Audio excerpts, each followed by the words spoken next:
Hey church, Pastor Daniel here at the desk, ready for our Midweek Minute or two, a time of encouragement, a time of connection, and a time in which we get to engage the scriptures just a little bit more in the middle of our week.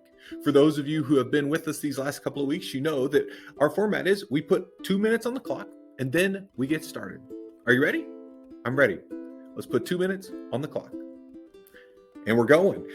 Today, we are jumping all the way from the Gospel of Luke back in our Bibles to Exodus chapter 3, the moment where Moses is minding his own business, tending the flocks of his father-in-law Midian in Exodus chapter 3, when the Holy Spirit, God, shows up in the midst of the burning bush, the bush that is on fire but not consumed.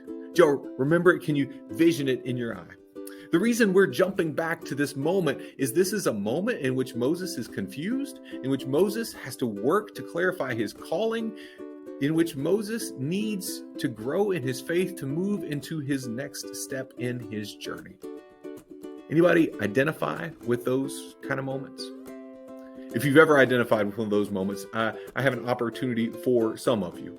As many of you know, our women's ministry here has been vital at Martin for the last many years. There's a women's retreat this spring that we're going to at Glen Lake Camp, and there's also a women's retreat that they're planning for this fall that will happen here on campus. What I'm excited to tell you about is an opportunity for the men. This men's retreat at Camp Gilmont is run by a good friend of mine, a pastor, a leader, a fantastic man of God, who will be grounding us the weekend of March 3rd through the 5th in this story of Exodus 3, so that we might have our hearts on fire, that we might come and understand those moments that do have confusion in the midst of them, that we might discern our calling, and that we might grow in our faith. I also hear that there may be a little scotch tasting, there may be a little axe throwing, there may be a little time spent in the piney woods of East Texas. If you'd love to know more and potentially join us in the midst of this men's retreat, please come see me.